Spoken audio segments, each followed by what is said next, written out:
Hi guys, welcome to Counterpoints. My name is Connor, and today we're going to be breaking down the Expanse, specifically the crew of the Rocinante's escape from Eros. You should check out previous episodes, but for a quick recap, humanity is a multi-planetary species with three major factions: Earth, Mars, and the Belt. An Earth-owned, belt-working ice hauler named the Canterbury got nuked by unknown stealth ships, with most people blaming Mars. A few survivors from the Canterbury were captured by the Martian Republic Navy flagship, the Doniger. Shortly after their capture, the Doniger was attacked and destroyed by the stealth ships, with all factions pointing the fingers at each other. The Canterbury crew escaped on a Martian frigate called the Tachi, but renamed her the Rocinante and took her as their personal workhorse gunship, seeking revenge on the Cabal that had killed the Canterbury and the Doniger. They made an alliance with a Belter power broker, Fred Johnson, and were contracted to check out coordinates near an asteroid where they found an abandoned stealth ship. On the stealth ship, they found an alien biological weapon that had escaped containment and killed the crew. Lone survivor of that incident was Julie Mao, the daughter of a powerful Earther corporate magnate, Jules Pierre Mao. Julie was a rebel in the family, and she had started working for a Belter terrorist group, the Outer Planets Alliance, which had attempted to hijack the stealth ship. Everyone involved in the incident was infected and killed. Julie had limped to the station of Eros, transmitted the coordinates for the stealth ship to the OPA, and subsequently died from the infection. The alien biological weapon, known as protomolecule, is able to hijack organic and non-organic matter and rewrite genetic code for its own ends. It feeds off of radiation, and so Julie smashed every light and electric emitting device in her hotel room and crawled into a bathroom to die. A cop named Miller was hired by Jules Pierre Mao to find his daughter and return her home, but had become personally invested in the case. He was fired for his obsession and traveled to Eros to find her. He arrived just in time to save the crew of the Rocinante from being killed by an Earther hit squad. The Rocinante crew and Miller know that they're at the center of a storm and don't have the guns or manpower to handle whatever is about to happen. A ship explodes in the docks and Eros goes into lockdown. Fearing they're about to be hunted and killed by station security and the Cabal, Alex the pilot, Amos the mechanic, and Naomi the crew chief decide to make their way to the Rocinante, while Miller the ex-cop and James Holden the captain track a Cabal member they spot giving orders to mercenaries.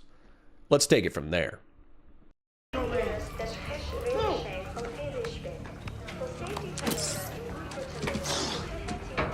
Iodine supplement. Protects from radiation. Mandatory.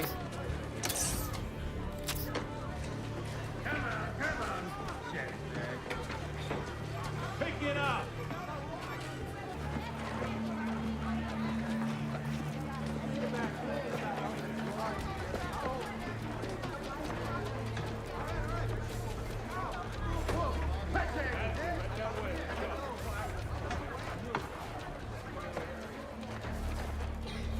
No. Not want to be around me right now, okay? This is gonna get ugly. I'm getting used to ugly. Those two in the middle. The guys who took out the Dodger in body armor just like It's that. not who I'm aiming at. Who is he? One of the guys who did what they did to Julie. You need to go back to your friends. God damn it. If he killed Julie, he killed my ship too. I need you alive!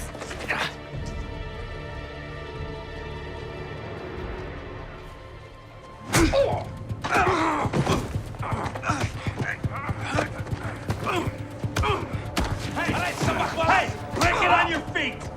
We're supposed to go to shelter. Hey, you go quiet and go now, else we throw you in there ourselves. All right, help me up. My neck. Come on. Here's your problem, asshole. It just made me feel better. Turn around. Who is the guy you're guarding? The scientist. Yeah. He was a scientist. Dresden. I heard them call him Dresden. That's all I know. What's this? Huh? It's a Series Grisha tat. Used to run with them back there. So what? So that makes you a gangster, you see? But you're wearing a cop uniform. Why is that? I went straight. You didn't even count to one. One. CPM offered a bunch of Grigas jobs here a few months back. Sweet salary, fat bonus, no questions asked. And it wasn't just us, all the serious crews. Golden Bow, Dos Ariagas, Sohiros. They hired everybody. What for? Tech stuff mostly, it turned out. They had us hooking up cameras and science gear all over the station. Why are you herding everybody into those shelters? Because that's what they asked me to do today. This script spans. If these assholes want people in those shelters, we should let them out. Hey, you're welcome to try. You said you were a cop. You a cop like him?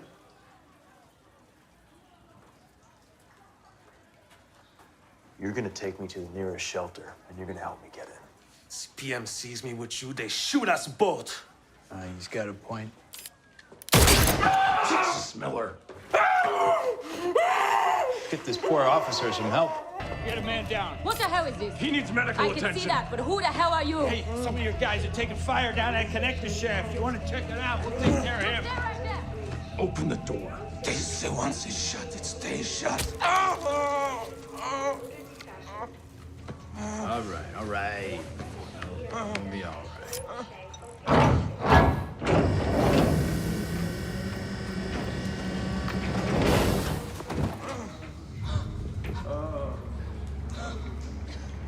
Jesus. What?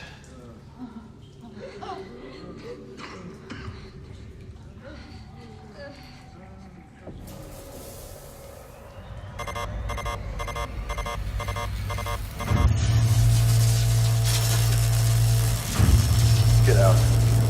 Get out! What? The hell was that?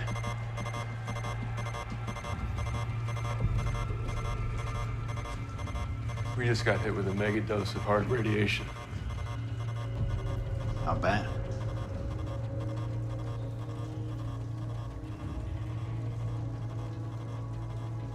We're dead. Miller is both homicidal and suicidal. He is a middle-aged, burnt-out, washed-up, alcoholic, workaholic cop who was fired for being obsessed with a case he couldn't let go. Julie was his obsession, and he had both a protective paternal love for her and a romantic admiration for her stubborn attempts to save the belt from the machinations of the Cabal. He spots a scientist named Dresden giving orders to mercenaries and figures, why not go out in a blaze of gunfire? Holden interrupts this plan. Holden wants Miller alive so they can work together to uncover the Cabal. Spoiling Miller's shot starts a fistfight between the potential allies. When station security interrupts the fight, Miller uses this as an opportunity to kill one of them and abduct the other for interrogation. Semi Tamba, nicknamed Semi, was Miller's childhood friend. It was actually Semi who convinced Miller to become a cop. They worked together and rose to the ranks of Star Helix on Ceres, but eventually Semi took a post with CPM Private Security on Eros.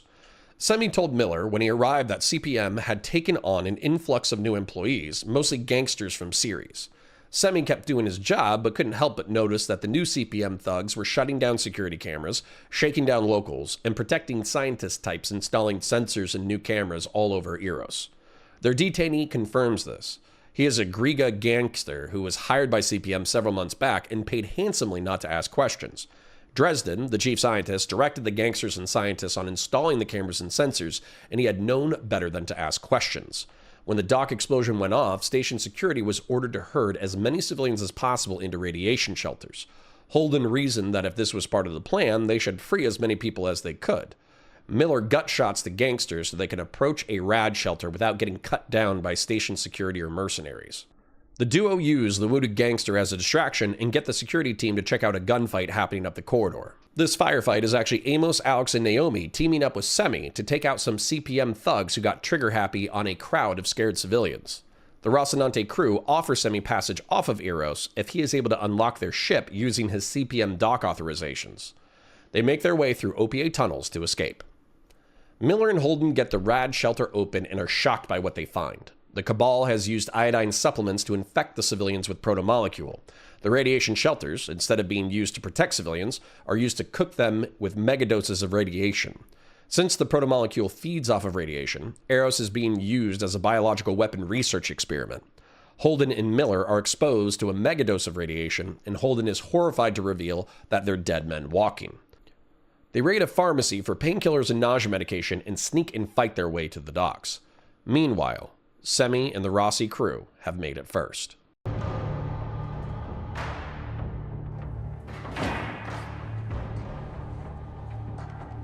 good.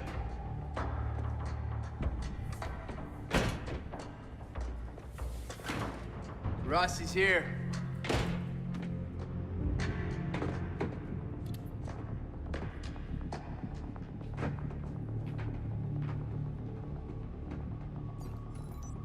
Who's the scruffy guy?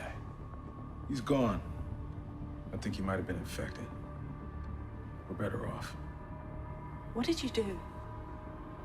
We're better off.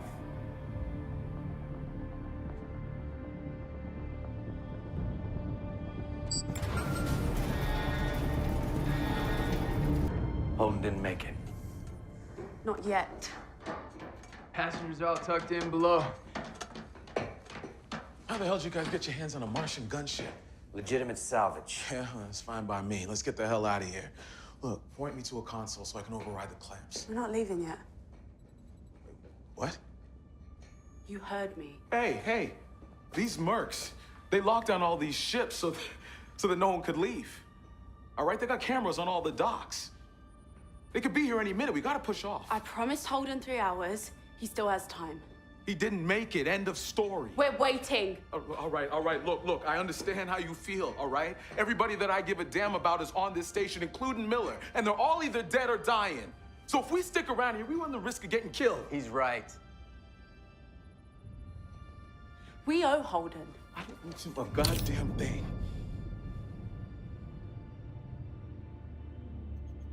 Shooting me is not going to get you out of here.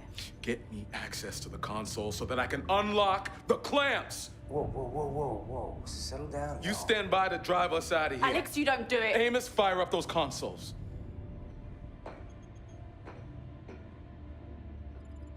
You don't think I'll shoot you?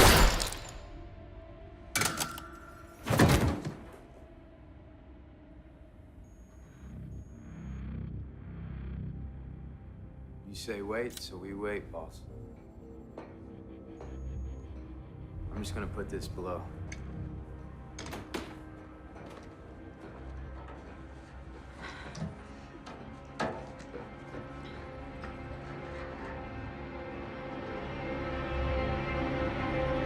In their misadventures, the Rocinante crew picked up a few stragglers. One of the men was exposed to vomit from an infected person, and so Semi hung back and killed them. Naomi is horrified by this revelation, but Amos, ever the violent pragmatist, backs up Semi's choice. Amos, as mentioned in previous episodes, is an Earther born to a prostitute in Baltimore and sold into sex slavery. As a teenager, he escaped slavery and joined a local gang. He killed a local gang lord named Amos Burton, stole his identity, and escaped into the stars. He is ruthless and remorseless and is reliant on Naomi as a moral guide to avoid becoming completely evil. Holden told Naomi to wait 3 hours, and if he did not return by then, to leave without him. Naomi wants to give him every minute of those 3 hours because Holden has saved them twice now. Once from the death of the Canterbury, and another time off of the Donager. Semi is not willing to risk his life for that debt. Semi reasons that station security and the mercenaries have access to Eros' security feeds and whatever else they rigged up. If they were spotted at any point on their way to the Rocinante, there could be thugs with guns a few steps behind. The risk to their lives is intolerable, and they must push off now. Amos agrees, but Semi makes a fatal mistake. He pulls his pistol on Naomi. Amos is a ruthless, remorseless, pragmatic killer who will murder anyone who threatens his survival. Except for Naomi. Naomi has been his moral guide on the Canterbury, on the Donager, and even now, saving whatever is left of Amos's soul. If Amos has to die to protect Naomi, and what she thinks is right, he will do so without hesitation. Amos puts a round through Semi and offers to remove the corpse from sight without hesitation. Naomi is horrified by Amos's callousness at the murder that happened right in front of her eyes, but she cannot bring herself to condemn Amos because he just saved her life. Holden and Miller have skulked and fought their way to the docks, but there's a squad of mercenaries and a platoon of station security between them and the Rocinante, and time is running out. What do you mean we don't leave from here? This is where we told to be. Your rendezvous point has changed. Your men now leave from Dock 4, Berth F. That's the other side of the dock. You already moved most of your people, yeah? You got some room for us? Look, this ship has been designated off limits to CPM. Your signing bonus will be increased by 10%, but only after you report to Berth F. That's just I have nothing else I can say right now. What happens when we take too much of this stuff? Possible anxiety, skin rash, sudden death. We keep our part of the contract. That's right. Look to me like you're not keeping yours. Stay where you are. Calm down. We're all on the same team here. This is The not fastest way to my ship is through all of them. Elevator's more of a run, but less people to shoot through. This is some real bullshit. Hold the line. Now hold this line, big man. You already moved most of your people, yeah?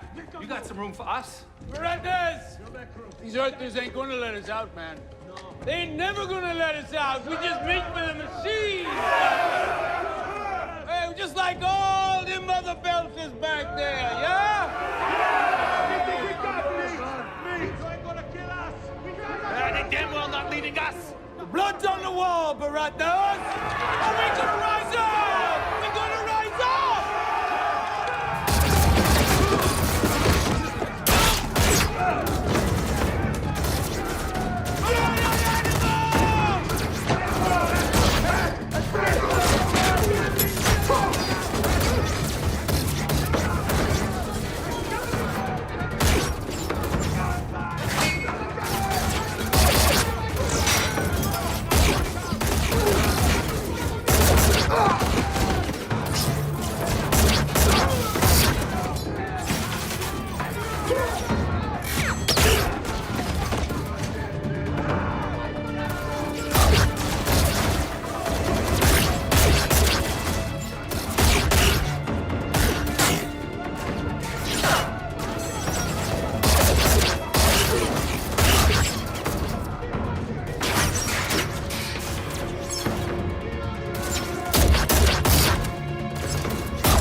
You had it coming. It's a long story.